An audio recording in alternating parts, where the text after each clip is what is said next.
Good morning बच्चों, मैं लक्ष्मी सिंह आज आपको कक्षा 3 में पाठ 14 पढ़ाने जा रही हूँ, जिसका नाम क्या है? पर्यावरण। पर्यावरण मतलब चारों ओर घेरा।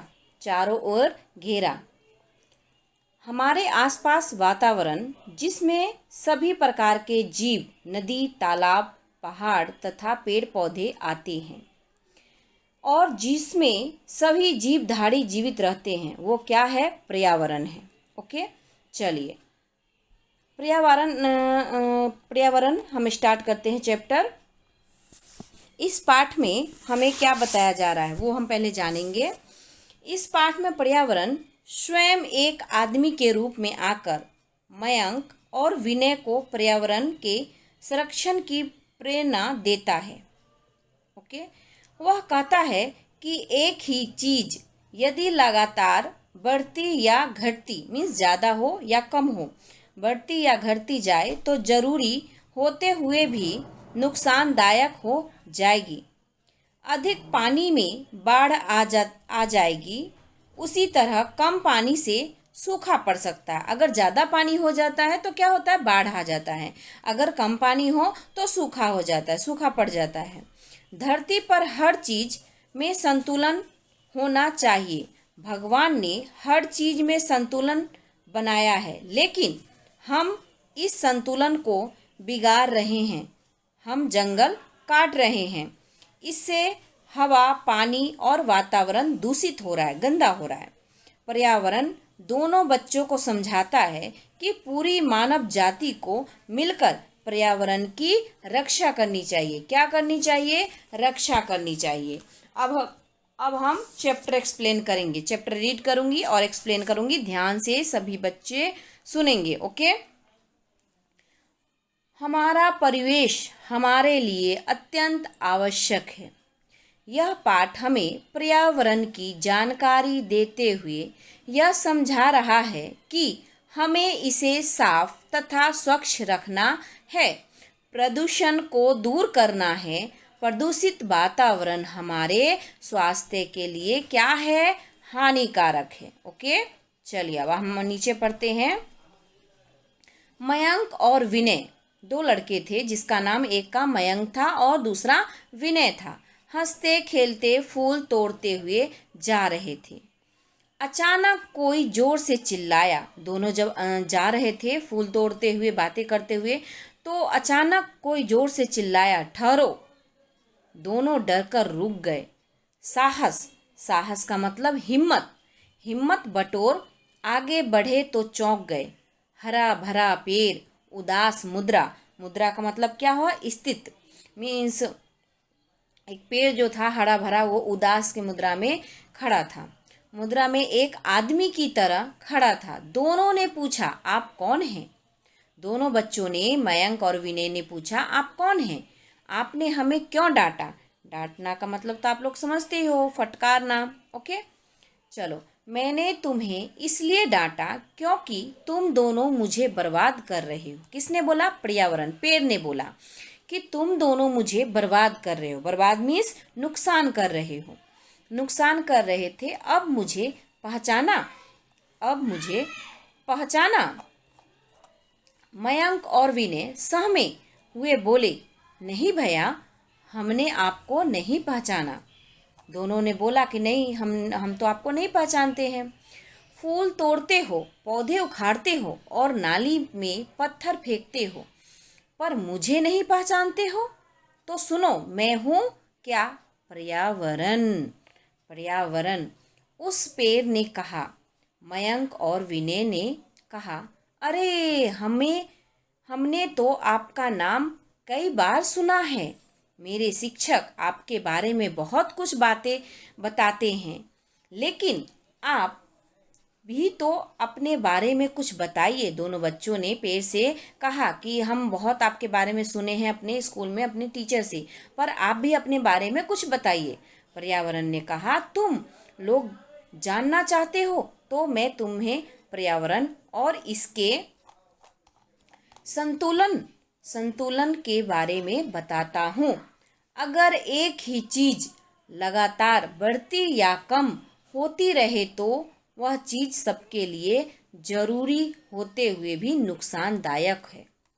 राइट, ये सही बात है। अगर आप खाना खा रहे हो, कितना भी फेवरेट आपका मनपसंद खाना है, ठीक है, आप खा रहे हो, जितना ज़रूरत है उतना खाओगे तो आपको कोई प्रॉब्लम नहीं होगा। लेकिन हद से ज़्यादा खा लोगे तो आपका क्या होगा, डाइजेशन खराब हो जाएगा, आपका तबीयत खराब हो जाएगा।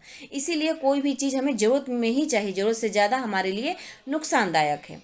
ओके, चलिए हम आगे बढ़ते हैं। नुकसानदायक हो जाएगी, जैसे पानी, हाँ तुम्हारे लिए, जैसे पानी तुम्हारे लिए जरूरी है लेकिन सब जगह पानी ही पानी हो जाए तो क्या होगा, बाढ़ आ जाएगी, तुम परेशान हो जाओगे, सब कुछ पानी में डूब कर समाप्त हो जाएगा।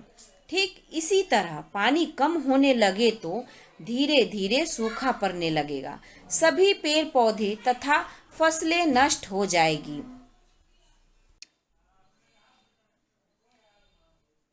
नष्ट हो जाएगी। चारों ओर उजाड़ और रेगिस्तान, रेगिस्तान का मतलब क्या है, रेतीला इलाका बन जाएगा। सब जीव जंतु प्यास से तड़प तड़प कर मर जाएंगे। इसका अर्थ यह हुआ कि पानी जरूरी तो है लेकिन उसकी मात्रा संतुलित होनी चाहिए। संतुलित का मतलब क्या हुआ, बराबर।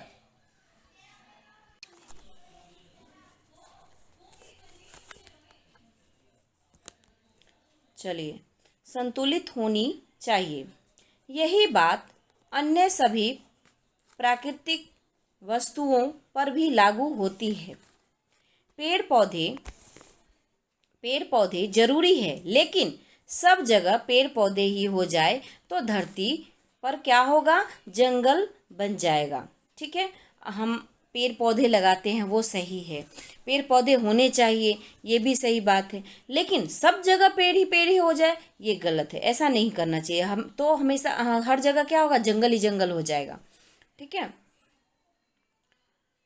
जंगल में रहना कठिन होगा और जीव जंतु हमें परेशान करेंगे। ओके, अब हम आगे बढ़ेंगे। तुम देखते होंगे कि बरसात में धरती पर चारों ओर क्या होता है, घास उगने लगती है। ये बात सही है, आप लोग गौर करना। जब वर्षा का टाइम आएगा, बरसात का मौसम आएगा तो सभी जगह घास उगने लगती है। यह घास कहीं पूरी तरह कहीं पूरी धरती पर ही न फैल जाए, इसीलिए क्या होता है, खरगोश, भेड़, बकरी, गाय, भैंस आदि ऐसे जीव हैं जो मांसाहारी हैं, जो घास खाते हैं, चरते रहते हैं। ठीक इसी तरह शाकाहारी मीन्स शाकाहारी पशुओं को खाने वाले मांसाहारी पशु, जैसे जैसे जमीन पे घास घास सब जगह घास पेड़ पौधे उग जाए तो उनको खाने के लिए भगवान ने क्या रखा है, किनको, खरगोश को, भेड़ को, बकरी, गाय, भैंस या और भी जानवर जो शाकाहारी हैं। वैसे ही शाकाहारी जानवर को खाने के लिए क्या है, मांसाहारी जानवर मांसाहारी पशु जैसे शेर, चीते, भेड़िए आदि हैं। और भी बहुत मांसाहारी जानवर हैं, वो शाकाहारी जानवर को खा जाते हैं। ठीक है, जो उन्हें खाते हैं तथा जंगल में उनकी संख्या बढ़ने नहीं देते। जैसे पेड़ पौधा बढ़े नहीं, इसीलिए शाकाहारी पशु है सो खत्म कर देते हैं जंगल को। वैसे ही ज़्यादा शाकाहारी जानवर नहीं बचे, इसीलिए मांसाहारी जानवर उनको खा के ख़त्म कर देते हैं। ठीक है, मनुष्य शाकाहारी एवं मांसाहारी दोनों में आता है। मनुष्य जो इंसान है वो शाकाहारी भी होते हैं और मांसाहारी भी होते हैं। वह साग सब्जी, फल, दूध, मांस, मछली, अंडा सभी कुछ खाकर उन्हें ज़्यादा बढ़ने नहीं देते। ठीक है, अभी मान लो आप लोग जैसे कि हमारे घर में या किसी के भी घर में भगवान ने रूल बनाया है, सिस्टम बनाया है कि बूढ़े लोग गुजरते हैं, फिर नए बच्चे जन्म लेते हैं। अगर बूढ़े नहीं गुजरेंगे, नहीं जाएंगे, तो क्या होगा? बच्चे जन्म लेंगे, फिर बड़े होंगे, वैसे बहुत सारे, एक एक घर में बहुत सारे हो जाएंगे इंसान।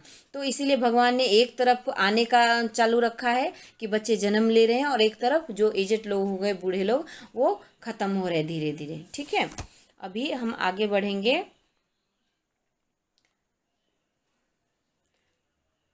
इस प्रकार हमारी धरती पर संतुलन बना रहता है। क्या? इस प्रकार हमारी धरती पर संतुलन बना रहता है, मीन्स लेवल बना रहता है।